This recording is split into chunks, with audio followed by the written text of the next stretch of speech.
Bold बनाओ। कोई ज़रूरत नहीं है संस्कारी बनने की, कोई ज़रूरत नहीं है मर्यादा में रहने की, जब कोई तुम्हारी मर्यादा की ऐसी कि दहेज का नया इन्वेंशन हुआ है एज अ गिफ्ट। इसकी जगह ये बोलना स्टार्ट करो कि अगर मेरी बेटी के साथ कुछ हुआ तो तुम्हारे पूरे खानदान की नस्ल।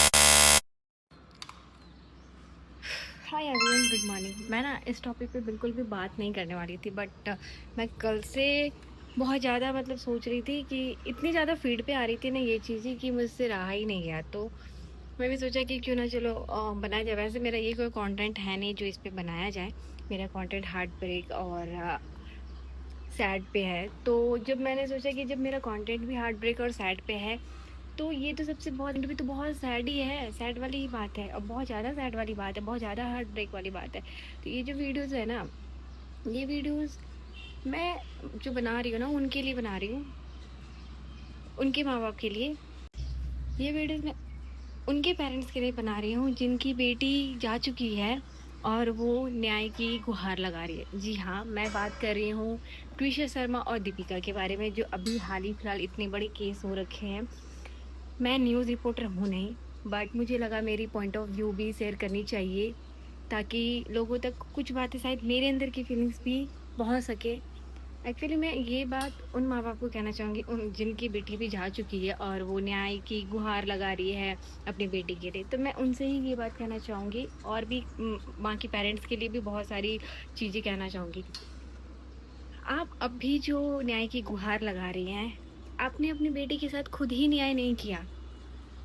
जब वो कह रही थी कि मुझे नहीं समझ आ रहा, मुझे नहीं अच्छा लग रहा, मैं बहुत ज़्यादा मेंटली डिप्रेस हूँ, टॉर्चर हो रही हूँ, परेशान हूँ, जब वो कह रही थी तो आप खुद ही उन्हें सपोर्ट नहीं कर रही थी, आपने तो खुद ही उनको न्याय नहीं दिया। तो फिर अब दुनिया में जाके न्याय मांगने का कोई मतलब नहीं बनता।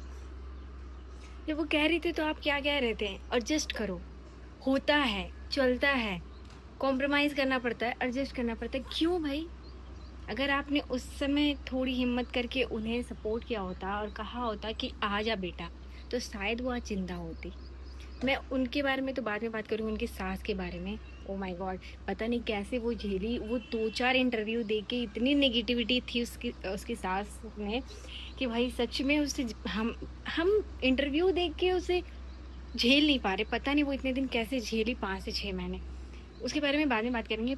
तो इनके जो पेरेंट्स हैं जो अभी जा रहे हैं उनके न्याय के लिए, आपको उस समय उनकी बात सुननी थी। वो कहते हैं ना, दुनिया और सोसाइटी जो है ना, जब इंसान चीख चीख कर कह रहा होता है ना, मुझे नहीं समझ आ रहा, मुझे टॉर्चर फील हो रहा है, मैं मेंटली बहुत ट्रॉमेटाइज हूँ, मुझे ये चीज़ परेशान करेगी, ये लोग मेरे साथ ऐसे कर रहे हैं, मैं डिप्रेस्ड हूँ। जब लोग चीख चीख के कह रहे होते हैं ना कि मुझे इससे पैनिक अटैक आ रही है, मेरे मेरे मेंटल को डिस्टर्ब किया जा रहा है, तब लोग सुनते नहीं है। तब कहते हैं होता है, मैच्योर बन जा, स्ट्रांग हो जा, एडजस्ट कर ले, कोई बात नहीं, ये तो होता रहता है।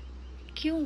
उस समय कोई नहीं सुनता, उस समय होता है, चलता है। जब कुछ हो जाता है, जब इंसान मर जाता है, तब कहता है एक बार कहना तो चाहिए, एक बार हमसे शेयर तो करना चाहिए। इतनी बड़े कदम उठाने की क्या जरूरत भाई? उस समय जो इंसान का मेंटल होता है ना, मन करेगा कि यहाँ से कूद जाए, ठीक है?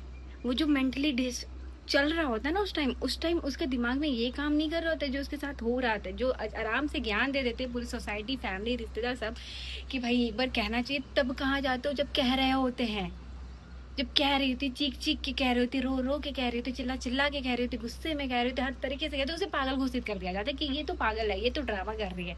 क्यों? और जब चली जाती है तो हाय, एक बार तो कहना चाहिए, एक बार तो शेयर करना चाहिए था, अकेला नहीं छोड़ना चाहिए था। और जब वो अकेली होती है, कहती है कि मैं बहुत अकेला फील कर रही हूँ, बहुत ज़्यादा परेशान, तब कोई सुनने वाला नहीं होता। और मैं आती हूँ उस माँ बाप के पास जो अभी अपनी बेटी की विदाई की तैयारी कर रहे होंगे, उनके लिए दहेज जो ले रहे होंगे, दहेज के सामान खरीद रहे होंगे, या हो सके आज किसी बेटी की शादी और उनकी कन्यादान की प्रिपरेशन हो रही हो, कुछ होंगे जो रिश्ते देख रहे होंगे। तो मैं उन सबसे यही कहूँगी, आप अपनी बेटी के लिए दहेज और सामान लड़कों को देना, ये देना, वो देना, ये जुगाड़ करने से बचो। जितना आप किसी लड़के को देने के लिए कर रहे हो ना, उससे ज़्यादा आप शायद अपनी बेटी के लिए बैंक बैलेंस, उसके नाम के एफडी, एसआईपी, या फिर उसकी नाम की ज़मीन खरीद के दे दोगे ना, तो कल को कुछ होगा ना, वो कहीं ना कहीं अपने आप को स्टेबल महसूस करेगी हर तरफ से। तो आप जो दूसरों के ऊपर इतना खर्च करने वाले हो दहेज के, खैर वैसे सो कॉल्ड समाज अब ऐसा हो गया है, दहेज के नाम पे उसे दहेज कहा भी नहीं जाता, उसे क्या कहा जाता है, गिफ्ट। डायरेक्ट अब क्या नहीं कहा जाता कि मुझे ये चाहिए, कहा जाता है आप अपनी बेटी को जो देना चाहते हैं आप दे सकते हैं, आप अपनी बेटी को दीजिए, हमें नहीं चाहिए, एज अ गिफ्ट कहते हैं उसे। अब मतलब दहेज का नया इन्वेंशन हुआ है एज अ गिफ्ट। तो आप अपनी बेटी को जो चाहे दे सकते हैं उसकी खुशी, क्योंकि आपकी बेटी ही तो खाएगी, फ्रिज की पानी आपकी बेटी पिएगी, टीवी आपकी बेटी देखेगी, कार पे घूमने आपकी बेटी जाएगी, सब आपकी बेटी का ही तो रहेगा। लेकिन नज़र सबकी रहती है उसके गिफ्ट पे, जिसे दहेज को गिफ्ट कहा गया है। तो मैं यही कहूँगी कि आप जो अपनी बेटी के लिए इतने खर्च, बेटी के लिए नहीं बोलेंगे, बेटी को जहाँ दे, एक तो अपनी बेटी भी दे रहे हो, ऊपर से उसके सामान भी दे रहे हो, जो किसी और का ही होगा, जो किसी और का ही हक, वो कहने का है। तो मैं यही कहूँगी इतना खर्च अगर उस पर करो, इससे अच्छा अपने बेटी को पढ़ाओ। ठीक है, वो मोदी जी ने कहा है ना, बेटी बचाओ बेटी पढ़ाओ, बिल्कुल बेटी को बहुत कैपेबल बनाओ, बेटी को बहुत ज़्यादा पढ़ाओ।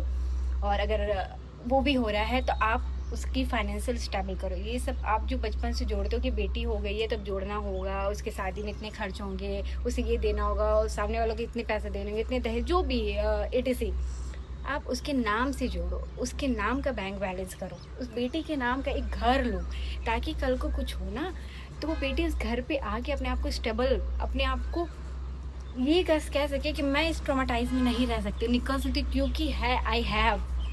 तो मैं यही सारे पेरेंट्स से कहना चाहूँगी, दूसरों को देने के लिए जोड़ने से अच्छा है अपनी बेटी के नाम से जोड़ो, उसके नाम का कुछ लेकर रखो, उसके नाम का एफडी करा दो, SIP करा दो, जो मैंने करा दो, बट दहेज या किसी और को देने के लिए ना कराओ, और अपनी बेटी को बहुत ज़्यादा कैपेबल बनाओ। और तीसरा पॉइंट, जो कन्यादान में अपनी बेटी का कन्यादान करते वक्त ये कहते हैं कि मैंने अपनी बेटी को बहुत अच्छे से पाला, आप इनका ध्यान रखिएगा, इसकी जगह रिप्लेस करो, इसकी जगह ये बोलना स्टार्ट करो कि अगर मेरी बेटी के साथ कुछ हुआ तो तुम्हारे पूरे खानदान की नस्लें उजाड़ दूंगा।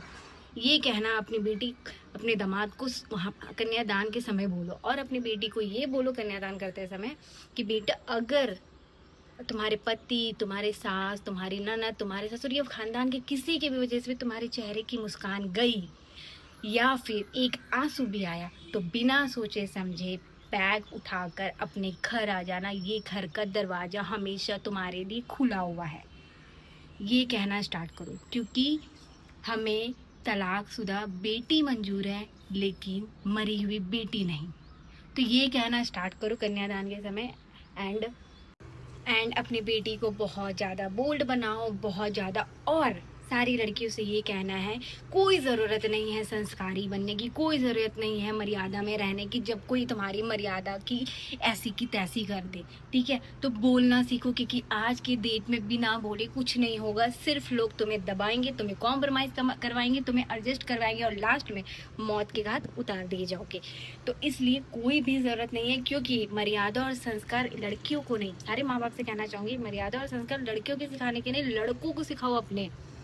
उन्हें मर्यादा में रहना सिखाओ, उन्हें संस्कार सिखाओ कि एक लड़की की इज्जत कैसे करनी चाहिए, जब दूसरे घर से एक लड़की आती है तो उसकी रिस्पेक्ट कैसे की जाती है, एक लड़की की कैसे देखभाल की जाती है। क्योंकि तुम्हारे घर में कोई अपना घर, अपना कंफर्ट, अपनी सारी लाइफ छोड़ के तुम्हारे घर आ रही है, तो तुम्हारी रिस्पॉन्सिबिलिटी बनती है बेटा, अपने बेटों को सिखाओ कि इसका ध्यान कैसे, जैसे अपनी माँ अपनी बहन के दर्द समझते हो, उसका ख्याल रखते हो। अगर अब तुम्हारी बहन को मार्केट में कोई कुछ बोल दे तो उसके लिए लड़ जाते हो, तुम्हारी बहन को कोई छेड़ दे तो उसके लिए कुछ भी कर जाते हो, वैसे ही किसी और की बेटी आ रही है तो उसका कैसे ख्याल रखना है वो सिखाओ। तो मैं यही बोलूँगी सारे पेरेंट्स से, बेटी को सिखाने की ज़रूरत नहीं, क्योंकि बेटी बचपन से ही उसे पता होता है, उसे खाना भी बनाना नहीं सिखाया जाता है, वो अपनी माँ को देखते देखते सीख जाती है। तो बेटी को पता होता है कि हमें ये करना है, उसके अंदर वो ऑटोमेटिक, वो भगवान भेज कर ही भेजते हैं कि वो सब कुछ अपना संस्कार और मर्यादा और घर को संभालना, वो सब सीखी भी रहती है, वो ऑटोमेटिक आता है। तो बेटी को सिखाने की ज़रूरत नहीं है, संस्कार मर्यादा अपने बेटे को सिखाओ कि एक लड़की की इज्जत, रिस्पेक्ट और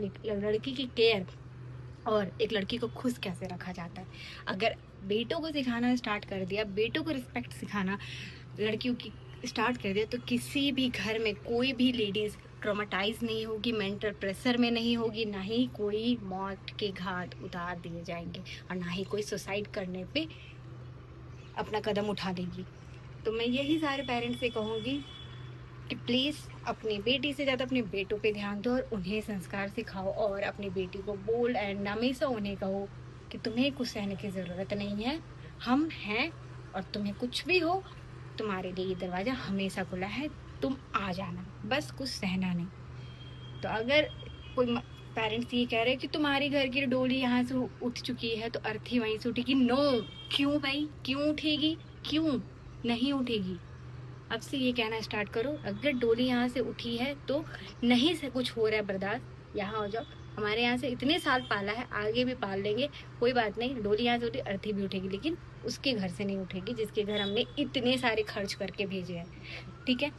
तो अगर मेरी बात अच्छी लगी हो या कहीं भी मोटिवेशंस लगा हो, कहीं भी कुछ भी पॉइंट्स अच्छा लगा हो, तो इस क्लिप को आप कट करके अपलोड कर सकते हैं और वीडियो को उस पेरेंट्स तक ज़्यादा पहुंचाओ जो अभी अपनी बेटी की शादी करने वाले हैं या कर रहे हैं, या किसी की शादी या कोई दहेज की तैयारी कर रहे हैं। तो प्लीज़ दहेज देना बंद करो।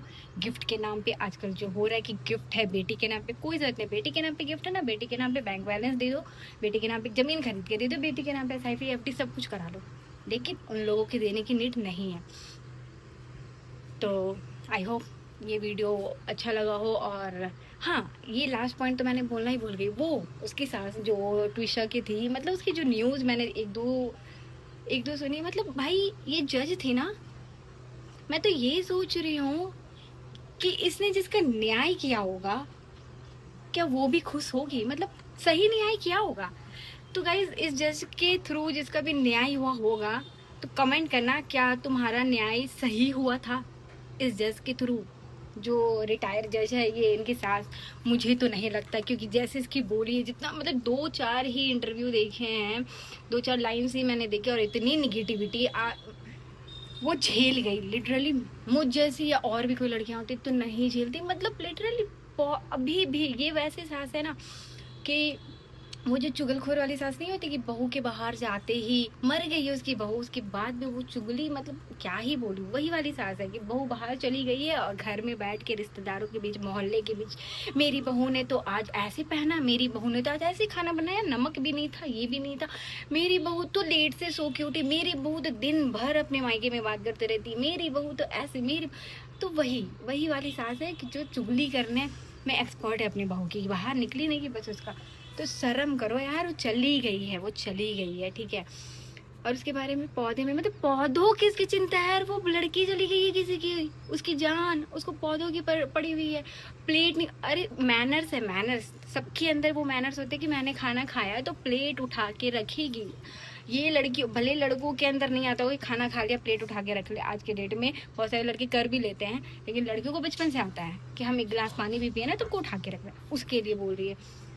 फिर रहा बात, बच्चे पैदा नहीं कर रही, अरे भाई कितना टाइम हो गया उसकी शादी के लिए, और उसकी है ना, उसकी चॉइस है, मैं अभी करूँ, 2 साल बाद करूँ, 4 साल बाद करूँ, उसकी मर्जी भाई, उसकी मर्जी, उसको जब करना, क्योंकि उसकी बॉडी को झेलना है ना, तो वो जब तक प्रिपेयर नहीं होगी वो कैसे करेगी? कोई इस चीज़ को लेके प्रेशराइज नहीं कर सकता है।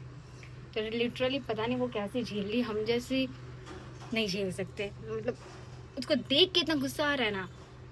खैर जो भी है, अपनी बेटी को बचाओ और अपने बेटी के नाम पे स्टार्ट करो अपना जो भी कर रहे हो, किसी को दहेज और किसी को और को कुछ देने की से अच्छा है। तो गैस चलो, आई होप मेरी वीडियो अच्छी आई, या मैंने बहुत सारी बातें कह दी, क्योंकि बहुत दिन से फीड पे आ रही थी और मैं समझ ही नहीं पा रही थी मैं क्या बोलूँ। मैं लिटरली इन सब मुद्दों पे बोलती नहीं हूँ, बट मुझे वो सुन के इतना ये ज़्यादा लग रहा था कि वो लड़की भी पढ़ी लिखी और सब कुछ, सोचो इसे कितना हद तक ट्रॉमेटाइज़ किया हुआ कि वो इंडिपेंडेंट होने के बाद भी वो चाहती तो निकल सकती थी उस चीज़ से, बट वो उसे बहुत ज़्यादा ट्रॉमेटाइज़ किया गया कि उसकी माइंड आप में से बाहर हो चुकी थी और ये सब हो चुका था।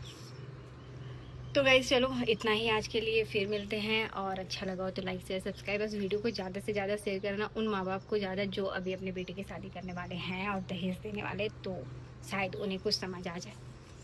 Bye bye, love you, thank you.